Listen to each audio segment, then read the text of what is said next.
I'm Laura Hawthorne. I am Barbara's niece, Barbara Hawthorne's niece.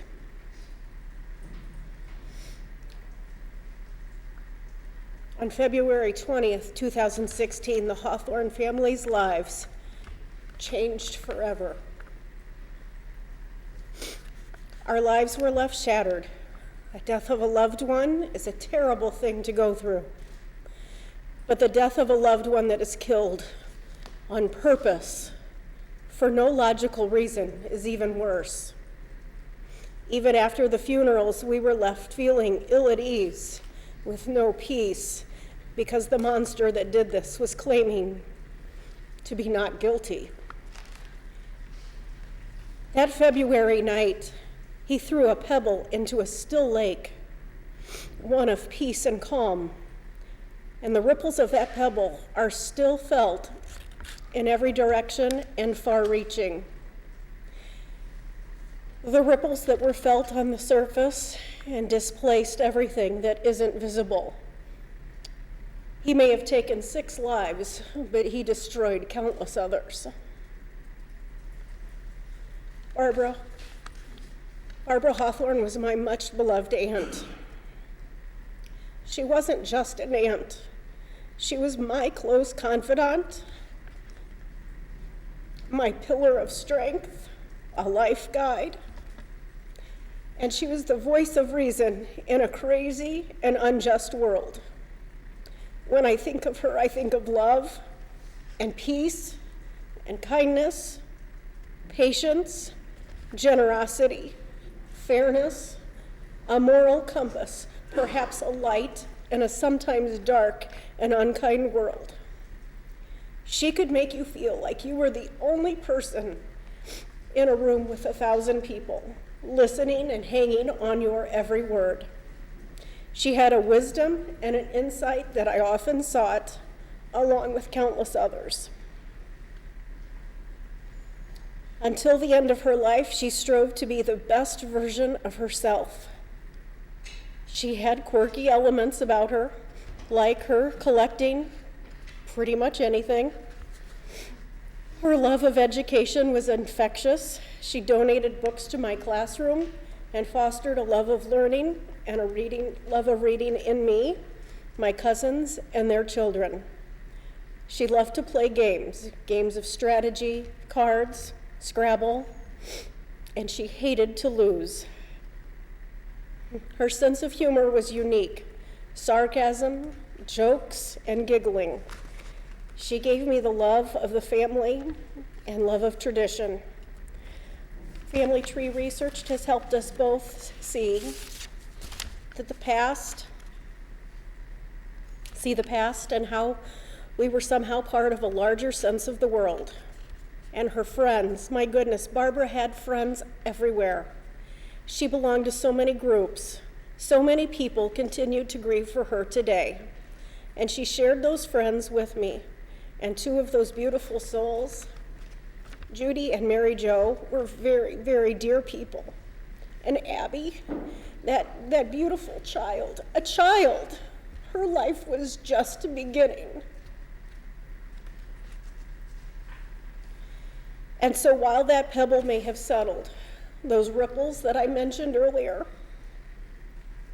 they are still moving and they are disrupting the peace. My family will never be the same. She left behind 2 grieving brothers, one of them my father. And her death has affected his health and general well-being. One of the saddest things I have had happen is hearing my father call me, and he can't even speak to me. The ripple goes on to me. I had a successful career in education, but felt that I had to quit because I wasn't able to be the best teacher for my students. For years, I told my students crazy Aunt Barbara stories. My own students suffered those last months that I was teaching as they grieved with me. Those ripples went on to the point where even my students became fearful to be outside for fear that they could meet up with a dark force that would be ready to kill them. You took away from me an aunt that I could laugh and I could cry with. She was the best cookie maker, the one I could dance in the kitchen with while we were making lunch together. And she was the best listener in the world. Of all the people that you had to kill that night, the great irony is that she was about peace and making life fair.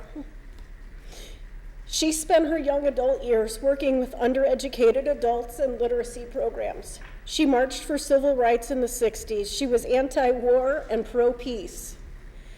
Even more ironic is that she would have been the first one to forgive you or try to explain your bizarre behavior that night. You even took away my will to live for a while. I now fear the dark, open parking lots, and being alone.